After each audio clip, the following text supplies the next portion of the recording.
नमस्कार मेरे प्यारे बच्चों, कुछ ही घंटे बचे हैं, कुछ ही समय बचा है, लेकिन आपको डरना मना है जब तक हमें आपको नहीं डरना है। आज हम अभी कुछ समय पहले देखने वाले दो बहुत इंपॉर्टेंट सवाल, इनको जरूर देखिएगा, सुबह पेपर में मिलेंगे। पहला प्रश्न है, चंद्रमा का व्यास पृथ्वी के व्यास का लगभग 1/4 है। इन दोनों के पृष्ठीय क्षेत्रफलों का अनुपात ज्ञात कीजिए। पृथ्वी को हम माता कहते हैं और चंदा को मामा कहते हैं, यानी मम्मी का भाई। पृथ्वी हमारी माँ है, चंदा हमारा मामा है। तो पहले माँ को मानेंगे, यानी पृथ्वी का व्यास मानेंगे x मीटर। अब इसकी तुलना हो रही चंदा मामा से। चंद्रमा मामा का व्यास है 1/4, जो पृथ्वी का व्यास है उसके 1/4 कर देंगे। 1 का मतलब 1, चौथाई का मतलब नीचे 4 लिखना। 1/4 1/4 को कहते हैं। वापिस बोल देता हूँ, पृथ्वी माँ को हम मानेंगे, पृथ्वी माँ का व्यास मानेंगे x मीटर। उसकी तुलना चंद्रमा से हो रही है, वो 1/4 कह रहा है, तो 1/4 लगा देंगे, x ऐसे लिखेंगे। तो x = x/4 मीटर, ये व्यास हो गया। अब व्यास सूत्र में काम नहीं आता है, सूत्र में काम आती है त्रिज्या। तो पृथ्वी की त्रिज्या r1 बराबर, ये कह रहा है त्रिज्या व्यास की आधी होती है, हम सब जानते हैं। तो व्यास को x माना तो त्रिज्या x/2 हो गई। तो चंद्रमा की त्रिज्या कितनी होगी?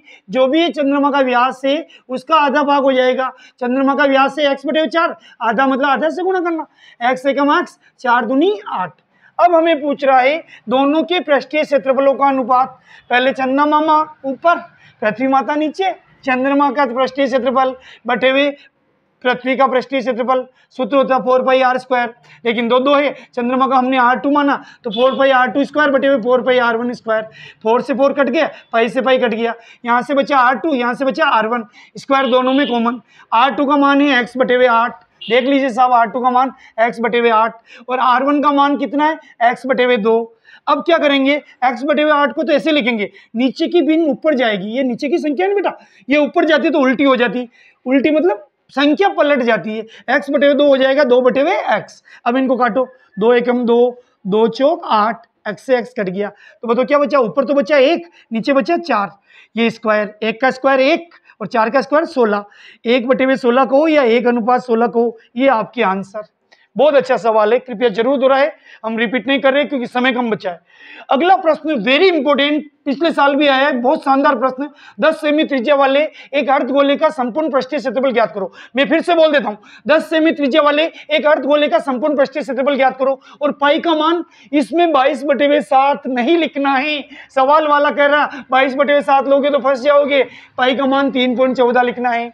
तो सबसे पहले सवाल में दे रखी है अर्धगोले की त्रिज्या r = 10 सेमी और अर्धगोले का संपूर्ण पृष्ठीय क्षेत्रफल का सूत्र होता है 3πr²। 3 का मान 3, पाई का मान 3.14, होता तो 22/7, लेकिन सवाल वाला कह रहा 3.14, तो 3.14 लिखेंगे। r का मान 10, स्क्वायर का मतलब 2 बार लिखो, पॉइंट हटाएंगे तो नीचे 100 आएंगे, 0 से 0 कट जाएगा, 0 से 0 कट जाएगा। इस 314 को 3 से गुणा करेंगे, 3 चौक 12 का दुक्का, हासिल का 1, 3 एकम 3 1 4 और 3 3 9, 942 और क्षेत्रफल बोले तो सेमी स्क्वायर। ये सवाल भी पक्का कर लेना। बहुत कम समय में हमने दो वेरी इंपॉर्टेंट सवाल बताए। कृपया इनको लाइक करें, शेयर करें। अगर आप हमारे चैनल पर नए हैं तो सब्सक्राइब करें, हम आपको विद्वान बनाएंगे। बहुत बहुत धन्यवाद।